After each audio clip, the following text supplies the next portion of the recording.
Hello everyone, welcome back to the lion properties. చాలా మంది properties కొనుక్కుందామని చాలా దగ్గర సోషల్ మీడియాలో సెర్చ్ చేస్తుంటారు, పెద్ద పెద్ద ప్లాట్ఫామ్లలో సెర్చ్ చేస్తుంటారు. కాకుంటే వాళ్ళకి నచ్చిన ప్రాపర్టీ దొరుకుతుంది కానీ నచ్చిన ప్రైస్ అనేది దొరకదు. నచ్చిన ప్రైస్ దొరకదు అంటే సెల్లర్ అనే వాళ్ళు ఎక్కువ డబ్బులు రావాలని ఎక్స్పెక్ట్ చేస్తారు, బయర్ అనే వాళ్ళు తక్కువ డబ్బులకు కొనుక్కున్నాలని ఆలోచిస్తుంటారు.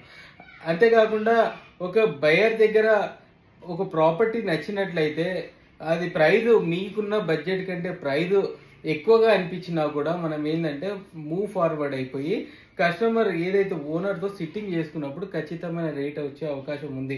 ఎందుకంటే చాలా మంది ఏంటంటే వీళ్ళు ప్రైస్ ఎక్కువ చెప్తున్నారు, మనకు ఇప్పుడు మనం మన దగ్గర ఉన్న బడ్జెట్ దానికి సరిపోదు అని చాలా మంది అనుకుంటుంటారు. కానీ నేను ఒకటే చెప్తున్నాను, ఎప్పుడైతే మీకు ప్రాపర్టీ నచ్చిందో మీరు ప్రాపర్టీ ఓనర్తో మాట్లాడండి. మాట్లాడిన తర్వాత సిట్టింగ్కి వెళ్ళండి. సిట్టింగ్కి వెళ్ళిన తర్వాత మీకు ప్రైస్ వచ్చేది చాలా చాలా సర్ప్రైజింగ్గా ఉంటుంది.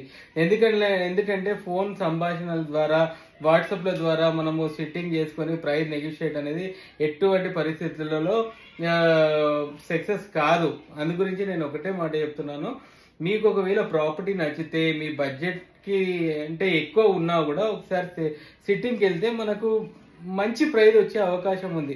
నేను ఒక సందర్భంలో చెప్తాను. ఎందుకంటే ఒక కస్టమర్, మా దగ్గర ఉన్న కస్టమర్ వచ్చేసి 1,04,00,000 రూపాయలకు ఒక ప్రాపర్టీ కొన్నాడు. కొనుక్కున్న తర్వాత అది మార్కెట్లో 1,10,00,000కు 1,15,00,000కు పెట్టిండు. ఆయనకు ఇమీడియట్ గా డబ్బులు అనేది చాలా అవసరం ఉండే. మాకు చెప్పిన ప్రైస్ కూడా ఫైనల్ గా 1,08,00,000 వరకు తీసేస్తానని చెప్పిండు. కాకుంటే తగ్గిద్దామని అసలు అనుకోలే అది that is my final price అని చెప్పిండు. మేము వెళ్ళిన తర్వాత మేము సిట్టింగ్కి వెళ్ళినాం, అయినా కూడా డేర్ చేసి సిట్టింగ్కి వెళ్ళాము.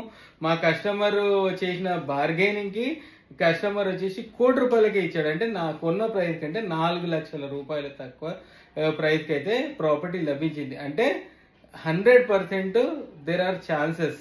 అందుకే ఖచ్చితంగా ఒకవేళ ప్రాపర్టీ నచ్చితే సిట్టింగ్కి వెళ్ళి పర్సనల్గా మాట్లాడండి. ఫోన్లో కాదు, వాట్సాప్లలో కాదు, ఏజెంట్లతో కాదు, డైరెక్ట్ ఓనర్తోని సిట్టింగ్ చేసేసి క్లోజ్ చేసుకోవచ్చు. స్థిరాస్తులపై మంచి మంచి వివరాలు తెలుసుకోవాలంటే మా the lion properties YouTube channel subscribe చేసుకోండి. అలాగే మా యొక్క ఫేస్బుక్ పేజ్ని లైక్ చేయండి, మా ఇన్స్టాగ్రామ్ పేజ్ని ఫాలో చేయండి. అలాగే మా వెబ్సైట్ ఉంది, మా వెబ్సైట్ ద్వారా చాలా చాలా ప్రాపర్టీస్ అయితే మేము పోస్ట్ చేయడం జరిగింది. మా దగ్గర చాలా మా సొంత ప్రాపర్టీలు దాంట్లో పోస్ట్ చేశాము. మా దగ్గర కొన్న ఏ ప్రాపర్టీ కూడా మీరు కమిషన్ కానీ బ్రోకరేజ్ కానీ చెల్లించాల్సిన అవసరం లేదు. అంతేకాకుండా మేము అమ్మిన ప్రాపర్టీ మీరు ఏ రోజు కూడా మాకు అమ్మాలనుకున్నా కూడా మేము ఖచ్చితంగా బైబ్యాక్ చేస్తాము. కాబట్టి మా వెబ్సైట్ని ఒక్కసారి